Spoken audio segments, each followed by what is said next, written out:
Happy Friday, ladies and gentlemen. It is I, Mr. First Down, your favorite Titans fan, and I am ready to talk football with you on Fanboys Unleashed. I have a guest waiting for me backstage. He is going to be a great one. We're ready to talk football. I hope you are. Right after this intro, we will get it going. Here we go, ladies and gentlemen. Buckle in.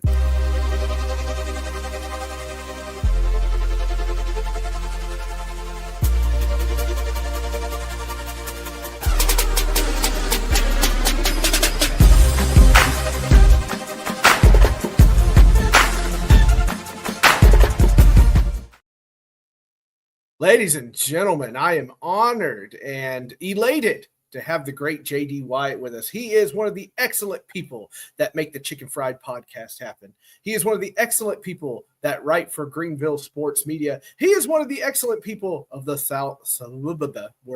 South Florida Tribune. He is JD Wyatt, and I am happy to have him here. I am a Fanboys Unleashed, and JD Wyatt is a much more calm Fanboy Unleashed for his Carolina Panthers. As for me, well, it's obvious I'm a Seahawks fan. So, anyway, JD, welcome to Fanboys Unleashed. Happy Friday. Thank you for giving me your time. It is absolutely my pleasure and privilege to be here. Thank you for having me on. Folks, we got some football talk. We are going to get into football talk. And yes, I have to be a calm Panthers fan because I can't just walk around being angry all the time. I mean, that's the way. Thankfully, though, we have not heard from David Tepper lately. So I am a happy Carolina Panthers fan right now because we, just like 31 other teams, technically all have a chance to win the Super Bowl. And we do have some lucky things in our schedule. We'll talk about that coming up on the show. But y'all make sure to hit like and subscribe on Sam and Mr. First Down, your favorite Titans fan. That was a fantastic intro. I love the music. The music gets me hyped too. So y'all, we about to turn up.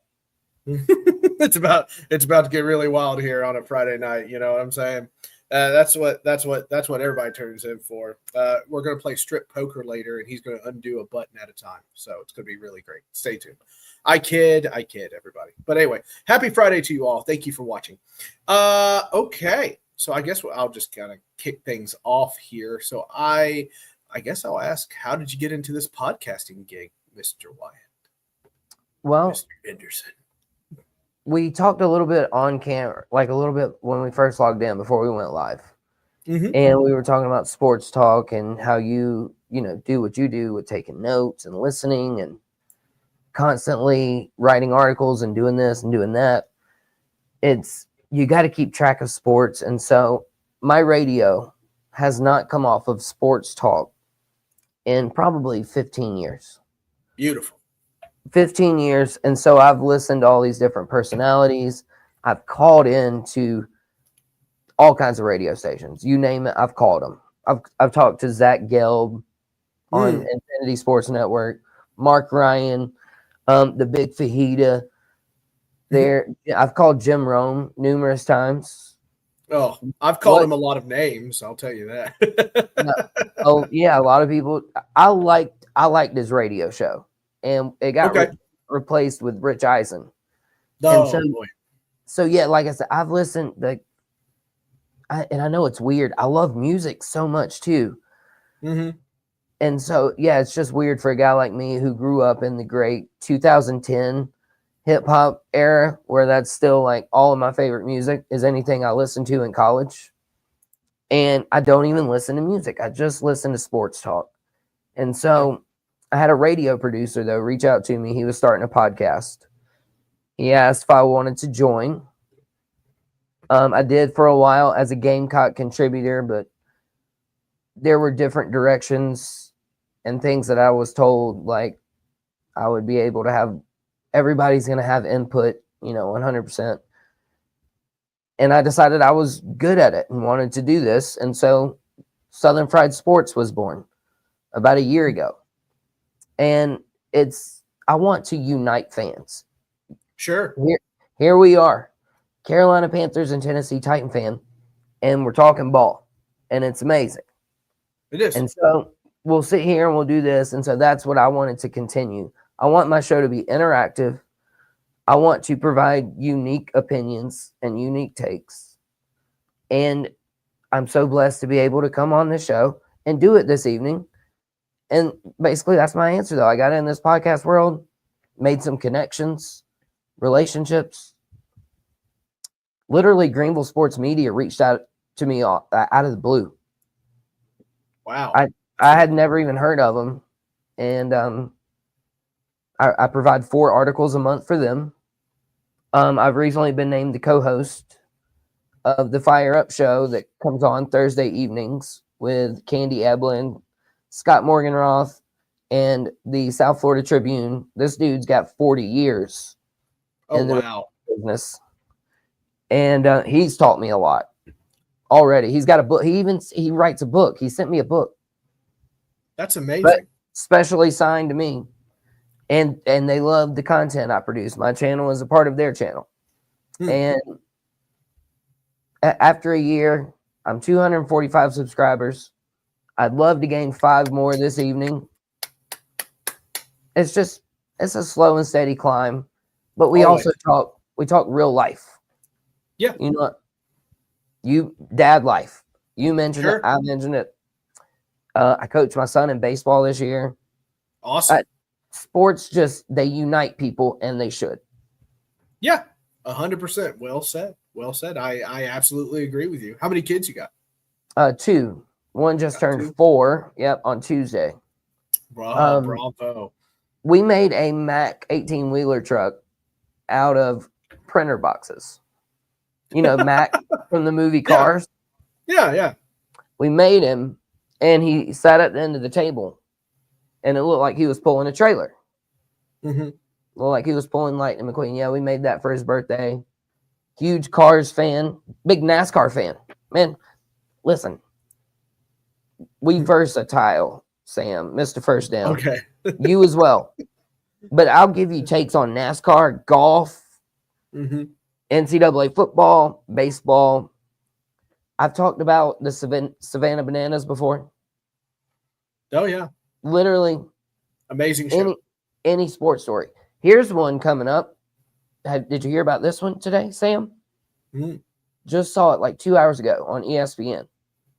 100 plus NFL players are being accused and investigated for selling their Super Bowl tickets for more than market value. Keyword. Yeah. Hundreds of players all did the same thing. Yeah, that punishment can't be too steep, right? Unless, they're not going to be like, if like Patrick Mahomes did it, right? Like, that's not going to be like a stiff punishment. You know what I'm saying? I mean, I imagine there's a lot of Cowboys fans that have sold Super Bowl players. I'm sure, but it's just wild that so many of them did this, right? Oh, yeah. It's nutso. Absolutely nutso. I know what you mean about subscribers, though. Your wife made my 100th subscriber on YouTube. So thank you, Mrs. Wherever you are. Enjoy the headbands and other gifts that I send. Let's see. Hey, leave Mahomes out of this. Sorry. Beautiful Bearded Bastards podcast. Always a good time to catch up with them, even if they are a bunch of stinky Chiefs fans that look down on us all.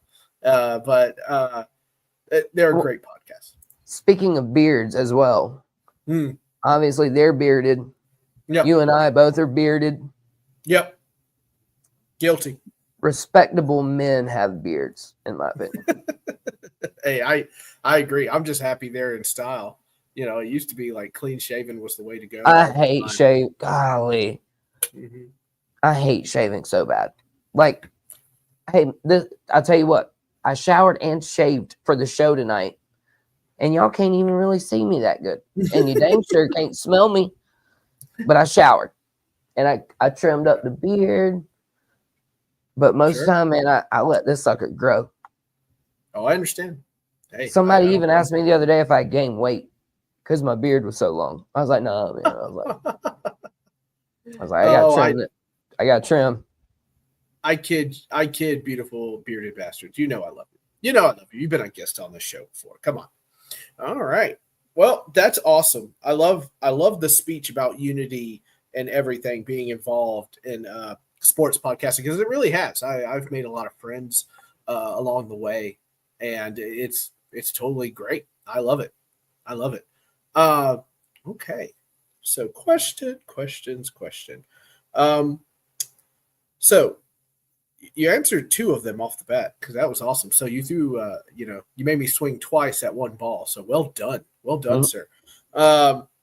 So we have here the Carolina Panthers.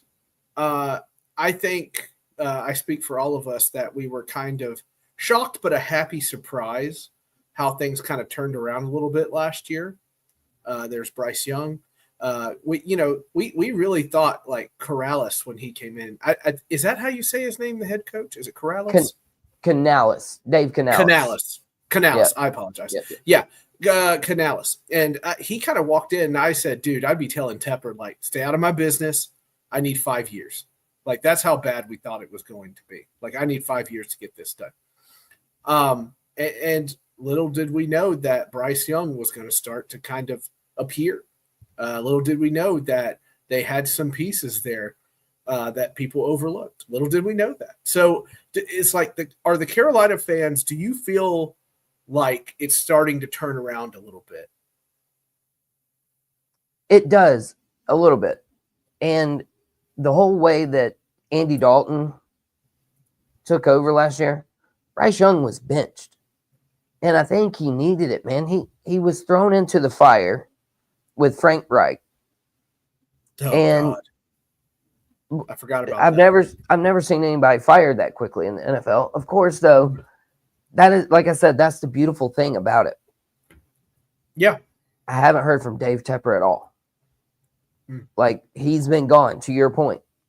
Yeah. If I'm Canales, 5 years, stay out of my business. And I think Dan Morgan, too. You got to be a stubborn mother lover to play linebacker. You know what? And dude had so many concussions, which that does concern me a little bit, the concussion part of it. But he as well has told David Tepper, man, hey, get out of here. And most importantly, don't go into restaurants and bars in Charlotte picking a fight. Yeah, what was that? Like, what did he think he was going to accomplish? Like, and you knew the minute it happened, the security camera was coming out. Oh yeah, you knew it. Like, does he not? He's a billionaire. Is there nobody next to him going, "Hey, sir, this is probably not a good idea"? You know, something along those lines. Obviously not. Obviously, there's not. That footage was crazy. That was absolutely crazy footage. I can't imagine the news report. I was like, well, I know what's leading the story tonight in Charlotte. Like, you know, him running in there and yelling about a sign. It's just so silly to me. Like, and the sign was hilarious. It was very funny. Golly, I don't even remember what it was now, but I will look it up and I'll find it because now I'm curious. But I think they said fire David Tepper or something like that. Like it was like, or sell the team, or Tepper not allowed or something like that. No Tepper allowed or something like that. I can't remember. I would have gone. I would have gone. Tip your waitresses, not tep your waitresses. That's what I would have put. But who knows? Oh no! So the sign said. Okay, so David Tepper was on his way to the team's facility in Uptown Charlotte. Don't ever call it downtown Charlotte. It's Uptown. Sorry. Tepper and a member of his posse stopped.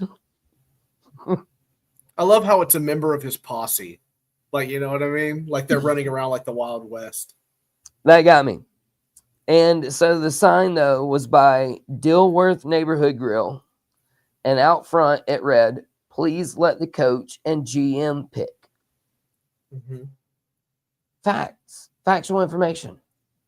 He was very involved with the Bryce Young thing. And so to tie all of this, to tie all of this into a nice little bow about the Panthers and David Tepper, this is the year, though, they have to find out about Bryce Young. Yeah. And that is why wide receiver the last 2 years in the draft. I think we're going to talk about the draft here in a minute with the Panthers as well. So to tie all of that in together, you got to figure out what you got in Bryce Young. Mm-hmm. You got, like, that's priority number one. But that was David Tepper, and then he fired the head coach, Frank Reich. Like, you're not doing good enough with the quarterback that I picked for you. And luckily, you got young old Dave Canales, who said, "I'll come take that job." I like it. I think Dave's got him in the right direction. I agree. I think he does too. I mean, showing up out of nowhere when we all had you did the rights, you know, that's a sign. Thank you, Alan. Awesome show, guys. Thank you. Tet pickup for Carolina. Yeah, I thought that was a massive pickup. I was happy to see it. I really, you know, it's going to be such a great story if they start making noise and whatnot. Thank you, Mark Livingston. How are you doing? I don't think Mark's an Eagles fan, by the way. An Eagles fan? Well, good for you, Mark.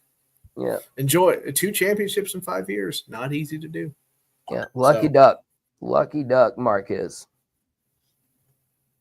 Yeah. He's living large and he should. Good for them. Good for them. So I guess that leads up to the next question. We're starting to see some success. I imagine you have some more success this year, but like I don't think like both of our teams are probably not shooting for the moon at this point because I mean you have quite the climb ahead of you. Our GM has done a good job, kind of telling people like, "Hey guys, I think we drafted well, but it's going to take time." When does Carolina really need to show something? Is it the next 3 years, next 5, something along those lines? Or do you think like, you know, hey, 5 years, you know? No, I think it's okay for fans to expect it a little sooner than 5 years. Okay. If I'm being honest. Now, I'm not saying that you can only sign Dave Canales to a 3-year deal. It's got to be 5. It's players have to know they can come there and commit, and that they're going to get the same coaching staff, mostly like the same head coach. And Carolina, I mean, isn't really a destination that players want to come to. So we're already fighting an uphill battle. Mm-hmm. But to have Dave Canales this year, the continuity with Bryce, selecting Tet, I wasn't a fan of it. I felt like defense needed to be upgraded significantly. Mm-hmm. I think Bryce this year, with the weapons he has, I mean, we've got Rico Dowdle. Right. We've got the returning running back. I mean, Chuba. We're good. Running back. We're good. Right. Quarterback. Like, if Bryce doesn't perform this year, they're obviously going to look elsewhere, I think, for the next long-term thing. Yeah. He's coming up on the end of his rookie deal. What would you think about that? I think that's the right call. Hey, look, we'd love to have you here. Well, I mean, I don't think you're in any crazy cap trouble. I know you're in crazy I need draft picks trouble. But I do think like, hey, dude, I think Bryce, if he could look around and really get a hold of this thing, like you could be a hero. You know what I mean? Like you could be the guy in Carolina, our starter, and we'll pay you well for it. Alan says, my hot take for Carolina is I think all things play out well. They finish second to Tampa. Oh, that's a big one. Finish second to Tampa. Oh my gosh. I was like, dude, somebody's in your account in the comments. Take Carolina second to Tampa. I think they can catch Atlanta off guard, and New Orleans is trash.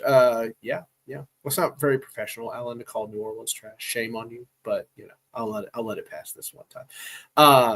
But I honestly think, it's going to be just absolutely wonderful if Bryce is the guy, because then you chose right, and you did it against everybody pointing the finger at you after 1 year, saying they're dead, put a fork in them, and so bless you. And I expect Bryce to do well this year, and if he does, man, oh man, then you've got a guy you can build around. If he doesn't do well, now you're going to be looking for answers somewhere else. A veteran, are you so bad that you're in the Arch Manning sweepstakes? Yeah, I hope not. I hope I'm not either. By the way, better not. Yeah, better not be. Whew. Yeah, so. These are the questions we ask. I don't think it's going to happen, though. I think Bryce is going to figure it out. I think your head coach is smart enough, wise enough. Look what he did with them last year.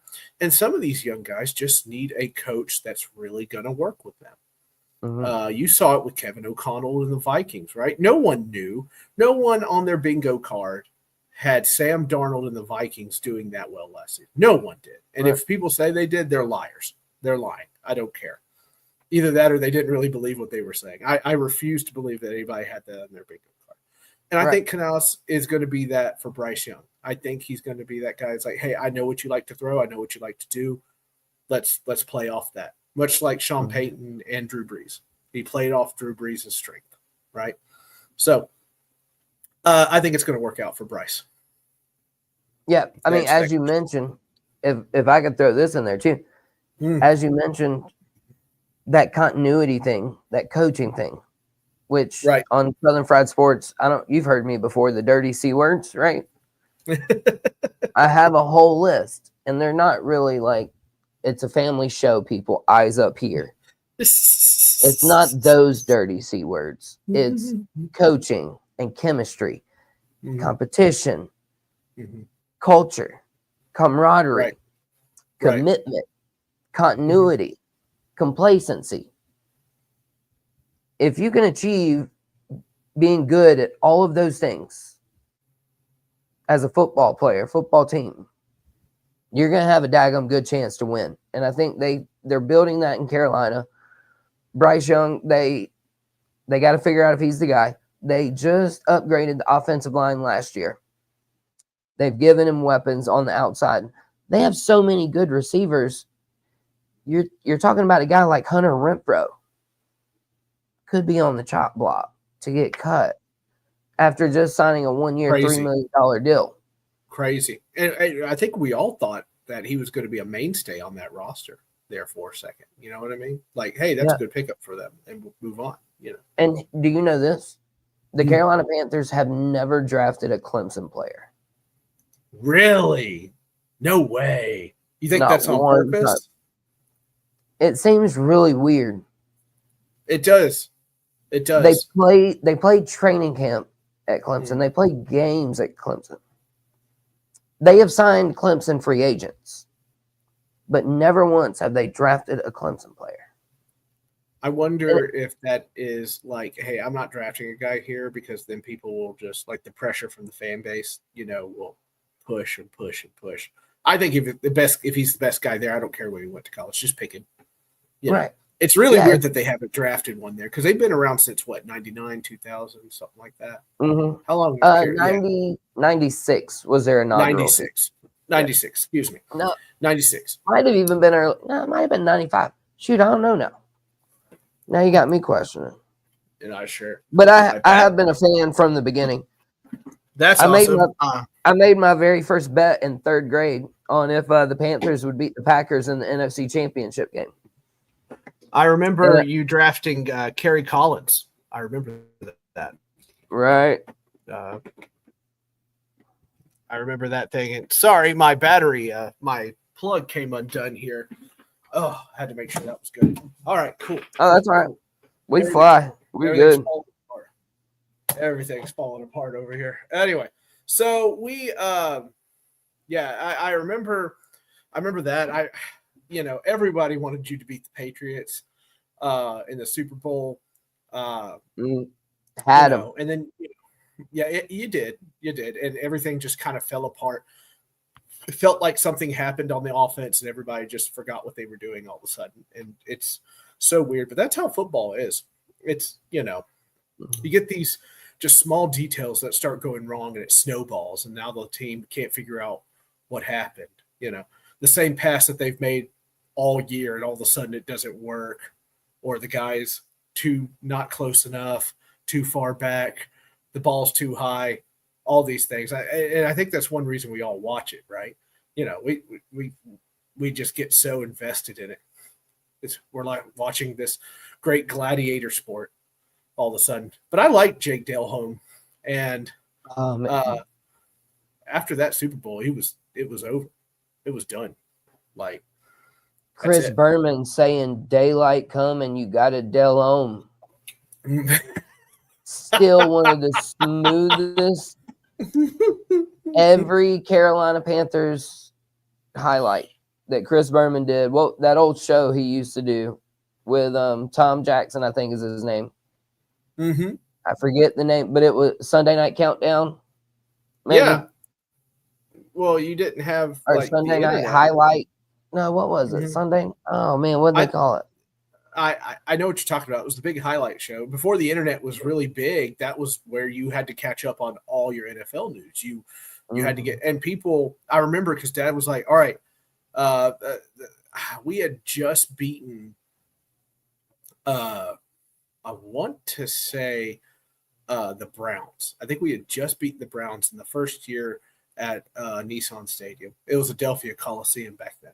And he's like, all right, now we got to get packed up and head home because I want to see what the rest of the scores were. Because there was no concept of – which is so strange to me now that I can just look up my Cleveland Guardians score in the drop of a hat, without any problem whatsoever. And, can you imagine, back in the day, you used to have to, read the second issue of the paper and everything. It's just crazy when you think about there was a time that we used to have to do these kinds of things. It's crazy. I remember paper TV guides. Oh yeah. Your grandparents have a big stack of them in the garage. That's we kept them. Always kept them. Just a giant stack of them. And there were special issue.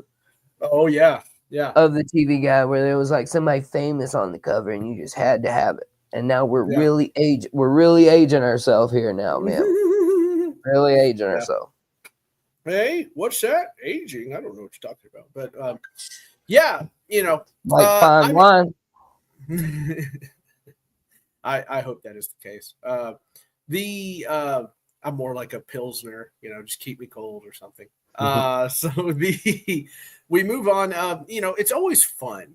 I always talk about this. I love the whole feeling of football. I love I know what I'm watching in training camp is BS for the most part, right? We all know that. But we can't help but watch it because it means it's back.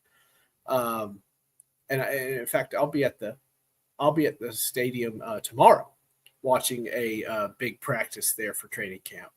So, it always gets in the air and it's always good to talk about it or whatnot. But is there something what's your favorite aspect of that of football? Is it going to the games? Is it just the thrill of watching highlights, or what's your favorite aspect of it at this time? Mine is just the overall feeling oh my gosh, I know what I'm doing the rest of the year. Right. I am certainly tuned in every game, as many as I can, Saturday and Sunday. Obviously, for my team, I'm not necessarily flipping back channels. I'm not channel surfing. When my team is on, I am dialed into that game. Yeah. And I love going maybe once a year. Obviously, if I could go all the time, I would, but real life parenting, money. Sure. Ain't cheap. Responsibilities. We just don't always have that opportunity. Writing articles. Fortunately, I've been blessed with media credentials to go to some basketball games. Awesome. And it's the time frame, man. Football games are long. They are. They're very drawn out. Going to a football game is like an extra 8-hour day of work, depending on where you are. Right.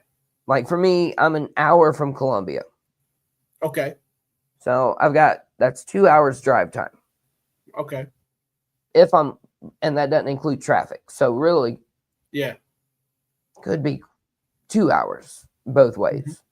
So you've got drive time. You've got kids you got to pack up. You got to have the tickets. You got to buy snacks and this and that. You got to get in the stadium. Mm-hmm. You're going to have to go wait in line to go get a slice of pizza or boiled peanuts or whatever.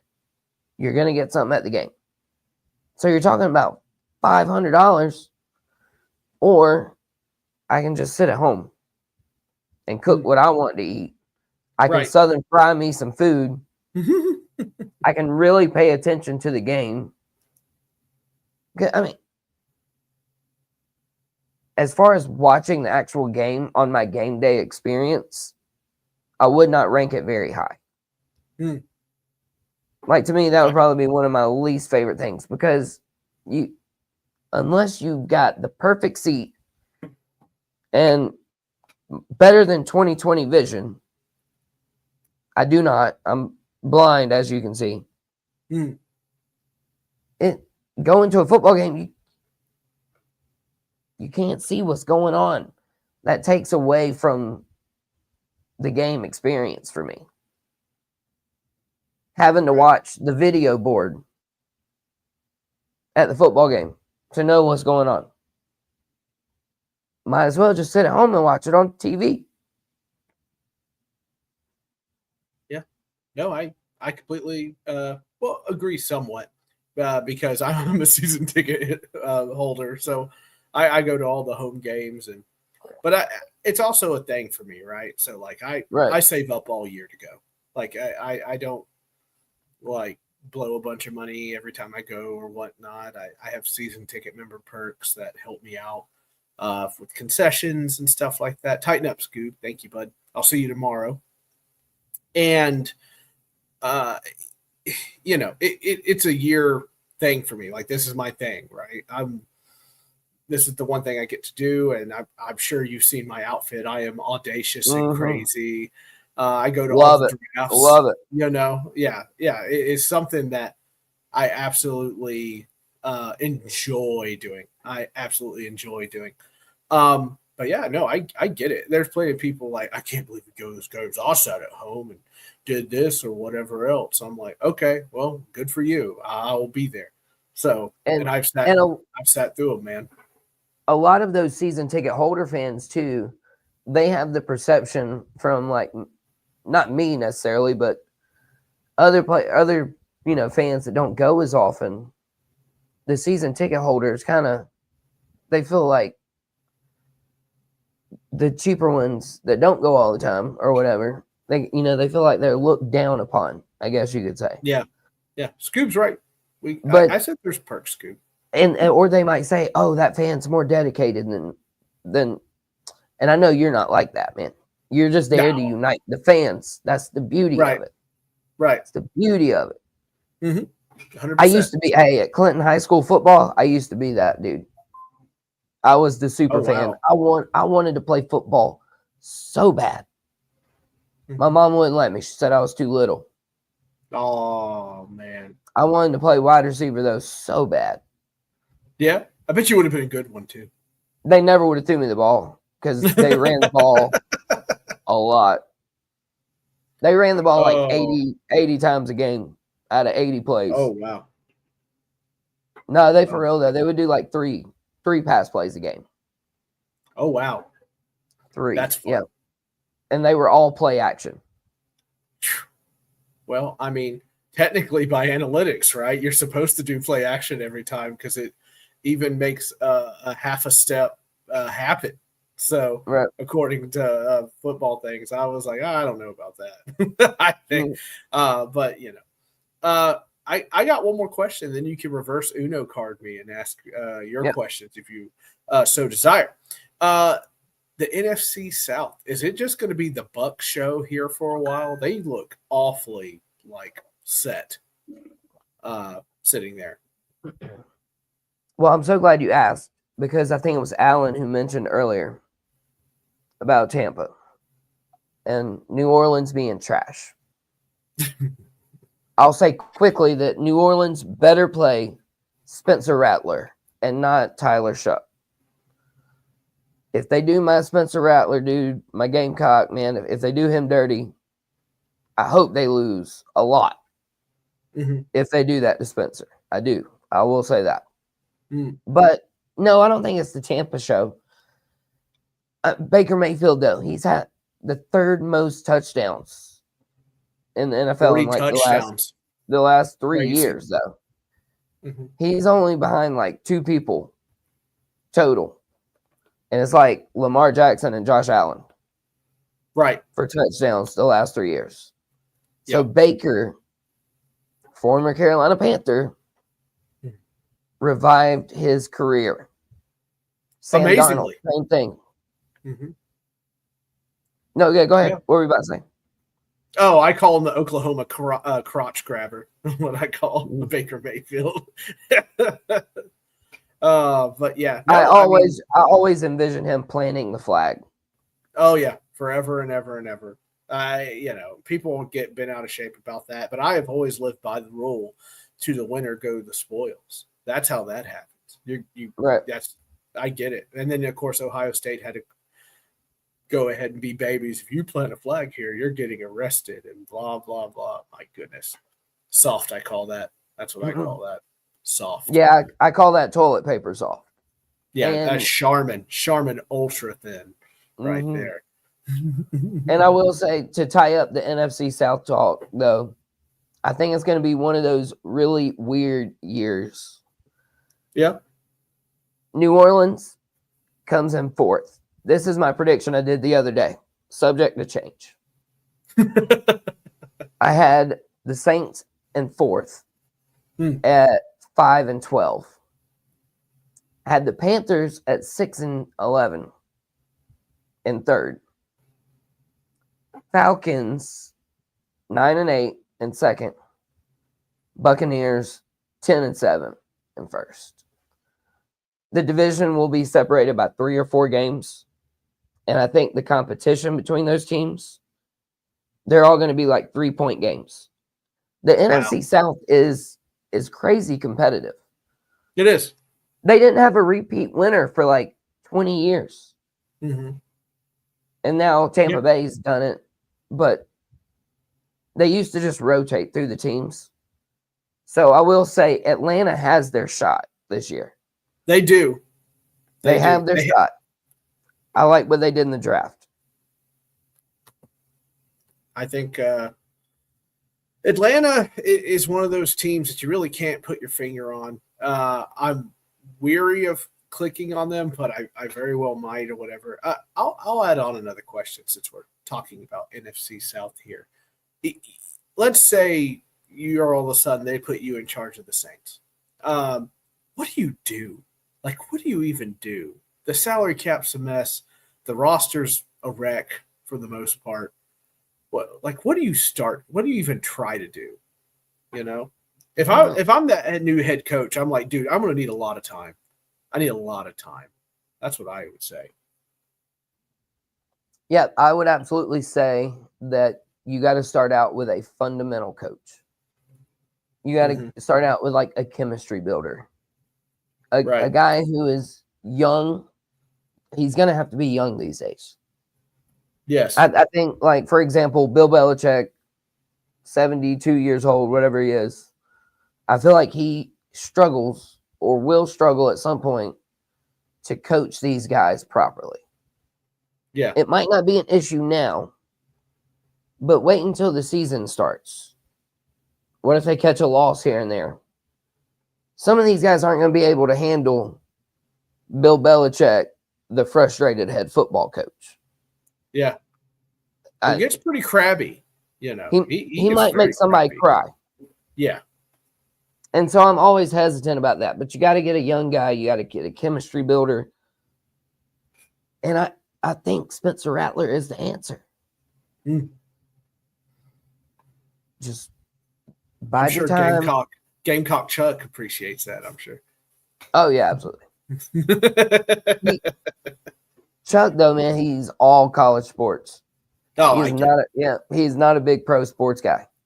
I get it. I mean, like that the NFL, NBA left him, he didn't leave them. Oh, okay. Well, I mean, I wonder how he feels about college game now. It's starting to become NFL light at this moment. You have GMs for colleges now. There's going to be a salary cap instituted. We all know what's coming.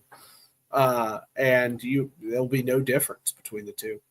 And, but no, I get it. I was born in Knoxville while my dad was in UT Law School. So I get it. It's all there. And I love my Vols, but to me, I don't know. I watch the professional game and I'm like, dude, these guys are like men. This is men playing the game. You know what I mean? And I've always just enjoyed that a little bit more, but to each their own. I don't judge. I like college football too. Gives me something to do, prepare for the game on Sunday, watch the game Saturday night, you know. Right. Something along those lines. I'll watch any kind of football. Oh yeah, me too. If there was no other sports on, I'd watch the Puppy Bowl. If the Puppy Bowl wasn't in the Super Bowl, like if they played that separately right now, when I've literally got, I don't know, drag racing on my screen somehow. I was watching the NASCAR race, but somehow I'm now to drag racing. Lightning McQueen's on my screen right now. Paused because the kids were watching Cars on the Road when I put them to bed. Oh yeah, Ka-chow, Cars on the Road. Ka-chow, ka-chow. That my truck kids, song, dude. They love the haunted house part. Oh yeah, yeah. I do like to chase them around the house, going.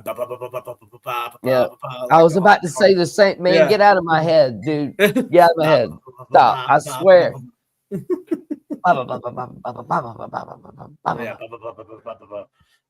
Yeah, no, that's totally fun. Fantastic. For all you people out there, that just Cars on the Road. It's on Disney Plus. It's a fun little 9 episodes, about 14 minutes each. Fun little thing. Did we just become best friends? I guess so. Ka-chow, ka-chow, ka-chow. That and the truck song. The trucks. Mm-hmm. Oh boy, it's a truck thing. And be careful, guys. It'll drill right into your head. And right now, though, it's a Mr. First Down and a Southern Fried Gentleman thing. Yeah, that's right. That's right. We don't know if we're going to share it yet, but we'll find out together. Okay. I'm out of questions. You're up, Slugger. Fresh arm. Right. Fresh arm in the bullpen. So, first of all, give me the keys to your Ferrari because I'll take this show and drive it for a moment. But on a real note, I was literally, I don't know if anybody's ever done this to you before. Literally, and you can answer each one of them as quickly as you want or whatever. I feel like I need like pressure music with a heartbeat in the background like they did for Who Wants to Be a Millionaire, you know. Dun, dun, dun, dun, dun, dun, right. And it's going to be so simple, but it's going to be crazy. I literally bet it's never happened. Okay. I'm going to literally reverse Uno you. I want all of your same questions you asked me reversed. So anywhere that it said Panthers, insert Titans. If it said me, like your first question, how you got into the podcast world, obviously I want to hear a little bit about that. So we got 15, 16 minutes, I think, was your goal on time. No. I'll go for as long as hey, look, I don't work tomorrow. I'm in. So I'm going to the lake tomorrow. Hey, you're gonna be sunburnt. Gonna be on a boat. I like it. So I got into podcasting because there was a guy named Dan who passed away a couple years ago. God bless him. He had some sort of terminal illness. and he set up the Let's Talk Sports Network. And he was looking for fans of different teams that were interested in podcasting. I've always wanted to try it, and I kind of found my way there. And I was horrible starting out, but then I made friends and connections, and you started watching the guys that knew what they were doing on their show, and that kind of got me started. So Dan really got me in there. So rest in peace, Dan. But after that, I got more confidence in it. I set up this pretty little layout. My wife decorated the wall with all the stuff I had in Rubbermaids when we moved, and got everything all set up. That is, you got a fire set up, by the way. Fire. No, thank you. Yeah, she painted a wall certain color and everything and made it work. I don't understand any of that stuff. She certainly does. So that's what got me into podcasting. And then of course she decided for my birthday to get me a nice microphone and a nice camera, stuff like that. So I always appreciated that. You did reverse Uno card me. I had to open up the message tab. I was like, what did I ask him? I didn't get involved with South Florida Tribune, but I did get involved just trying to figure things out if I needed to be part of a network or not. I am going to be part of the Fun Pulse Network. Fanboys Unleashed won't, but I will have another show on there and try to see if we can all work together to get that thing off the ground. The guy that runs it, his name is Isaac from Fun Football Podcast, and he does a good job. He is working hard. He's on vacation right now, so he's not working very much at all. But he has done a good job putting together a group of guys, and we're going to see how we're going to try to lift that thing up the ground. Maybe it'll work, maybe it won't. We'll find out together. But I do think it's going to work because I do like the guys he has brought in to do it. So there's that. Let's see. And let me say this too real quick. So Mr. First Down is looking for show name suggestions. No, I got one. It's called Pigskin Perspective. Okay. That's what we're going with. That'll be the football show for the network, I think. So I will be in charge of that. Hooray. Be sure to look out for that. I'll be probably posting it every 2 seconds going, if you like Fanboys Unleashed, you might like this one. But I can't really say much more than that. When does something need to happen? Not this year. Something needs to happen next year for the Titans because you're going to get leniency because you just drafted Cam Ward. And to be honest with you, I think people were way too hard on Callahan last year. He inherited a bad team. He was sold a bill of goods about a quarterback from Rand Carthon, the GM, who got fired. And he was trying to make Will Levis work. Will Levis is not very good. And, so now they've had to draft somebody. So I kind of feel like people don't want to hear this because people just want instant success all the time. They don't want to do any of the work or anything like that. But the roster has to be rebuilt. So the Titans are lucky enough. They went and grabbed the assistant GM for the Chiefs named Mike Borgonzi, and he has already started to make his moves and his presence felt about what he expects from these players. And Callahan has revamped what he's done, and we'll see where we are because right now, all eyes are on Cam Ward. What's he going to do? That's where we are right now. Now, I have to be perfectly honest with you. I was on team trade out in the draft. I was like, you need to trade out of that first round draft pick and stack them. Mm-hmm. A good friend of mine did point this out. I never recovered from Marcus Mariota. I never recovered from it. I was so excited when the Titans drafted him. I thought this is it. We've made it. We have arrived. We have found a quarterback or whatnot. It turns out I was wrong. So every time everybody shows up going, oh, look, this is Cam Ward. He's the next big thing. I look at it with a dubious eye and expression. But that might be because I've been so damaged by Marcus Mariota. Of course, I'm going to give the guy a chance. Right. But until proven otherwise, I think we should trade out of that draft pick. Now, if he goes out there, I will get on this mic and I will say I was absolutely wrong. I was absolutely wrong. And I have no problem doing that. Until then, I think we should have traded out. Yeah, so I agree. Yeah. I've Southern fried myself before on my show when I had a wrong take. Oh, yeah. So respect for you doing that. And the one I was going to tack on to all of the Cam Ward stuff, a lot of people forget Patrick Mahomes sat. A lot of people forget that. It's best for these quarterbacks to come in the league, not have to start initially. We know that's no longer the case with Will Levis. Right. Shoulder surgery. So you went from having, though, a serviceable backup that you knew had NFL starting experience, knows the system, albeit very not well, maybe.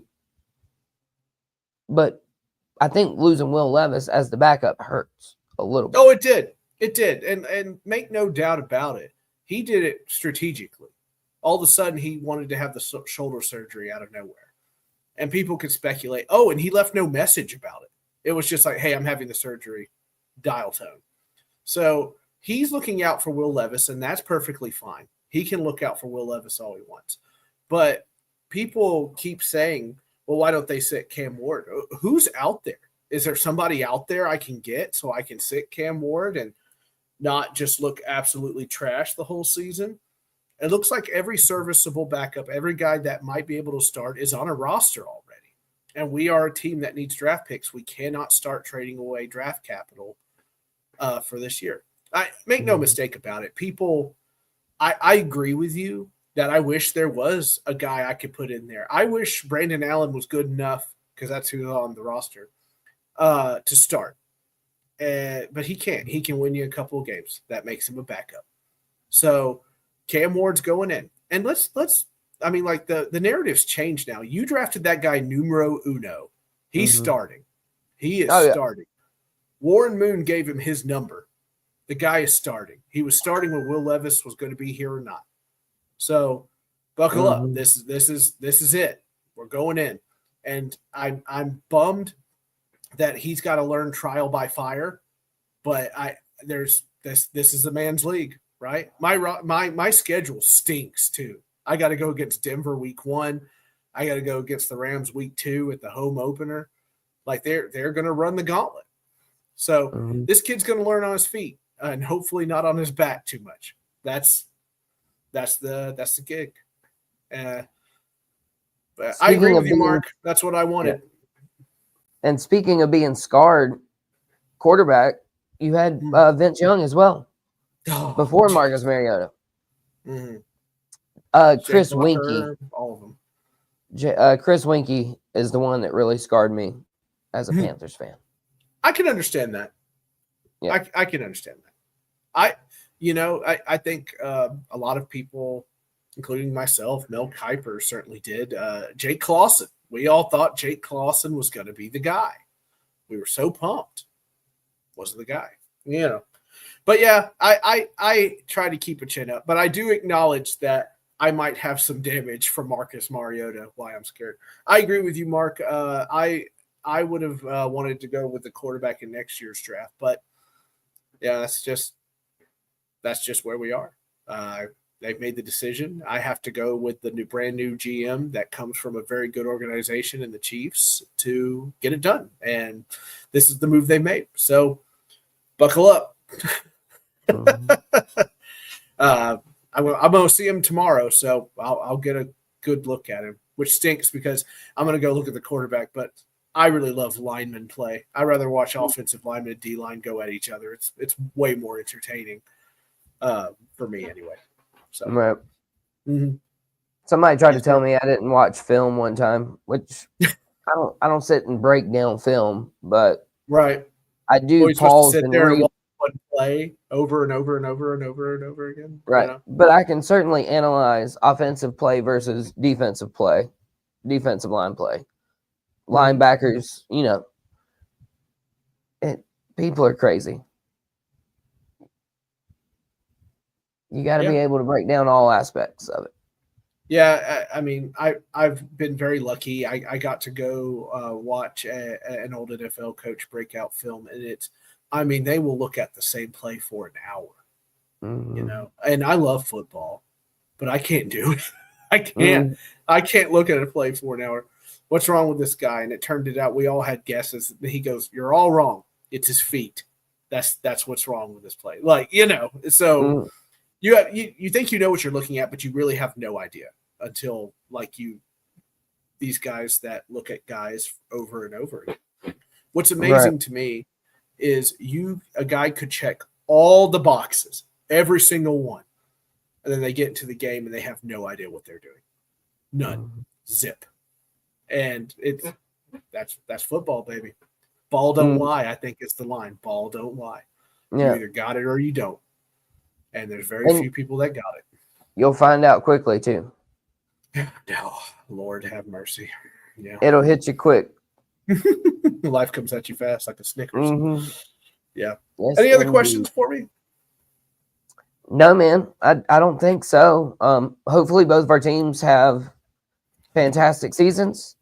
Hopefully I'll join you again, man. We'll talk about it more. Sure. Let's see. Do I have any other questions? Yes. Okay. You did mention me being a Tennessee Volunteer fan. I am. So I will ask. Guilty as charged. What do you make of Kurt Signetti talking about they're taking the SEC approach to scheduling by canceling a schedule game with Virginia, world beater Virginia?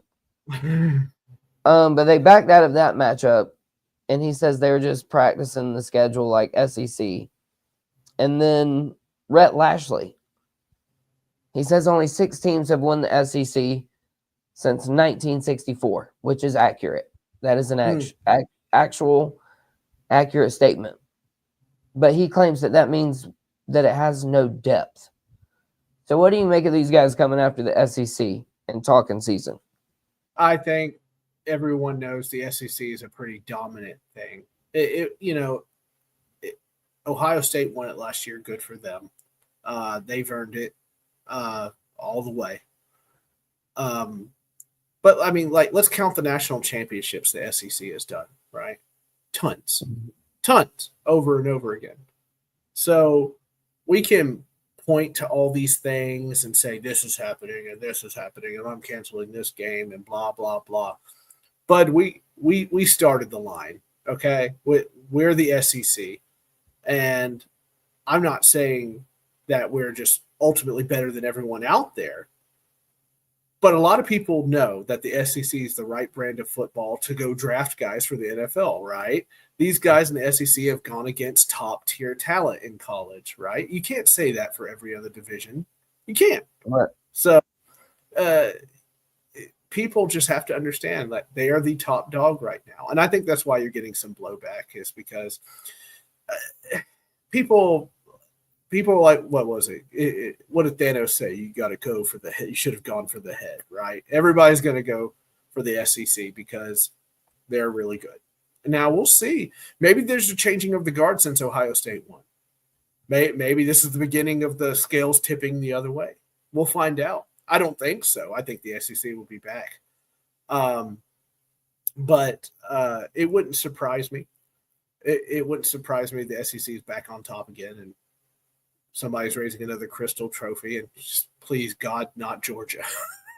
Right. Yeah. Let them win 2 measly little championships and they think they can just start talking smack. It happens every time. Every time somebody other than the SEC team wins, everybody starts chirping. That's just how it is. And then Alabama rattles off, a bunch, and then everybody refuses to acknowledge it. So it's just how it is. You're in Carolina. You're in SEC country anyway. Right. You can't tell me when you watch Big 12, Big 10, whatever they change names. Whenever you watch this, there is not a difference in the play. There is a total difference in the play, the physicality from on down. So, I roll my eyes at guys just taking shots at it. As of right now, the SEC is way more physical Good for Ohio State for winning that championship. Do it again. Let's see you do it again. Right. And all the time when people say the SEC isn't that good, I say just ask the NFL. Yeah. Look how many people are there. That's literally all I'm going to say. 100%. And they beat up on each other all year long. All year long. All of it. You can't cancel your Virginia game, though. Shame on that, man. Shame. Right. And then to come out and talk smack. And like I debunked his theory, though. There are 5 SEC teams that play 2 or more power conference teams on their schedule for the next 9 years. Alabama, Georgia, South Carolina. There's Texas is one of them. And there's one more. All of them play multiple Power 4 opponents. Yep. Illinois. Oh no, excuse me. Indiana. Who's your daddy? Kurt Signetti. You play 0 Power 4 opponents, non-conference. Right. Yep. Yeah, take care of your own house first before you start rattling things off. But that's what they do. And look, hey, you get attentions and clicks, don't you? I mean, that's all part of it, whether people want to face it or not. Anyway. Talking season. Yeah, absolutely. Chirp, chirp, chirp.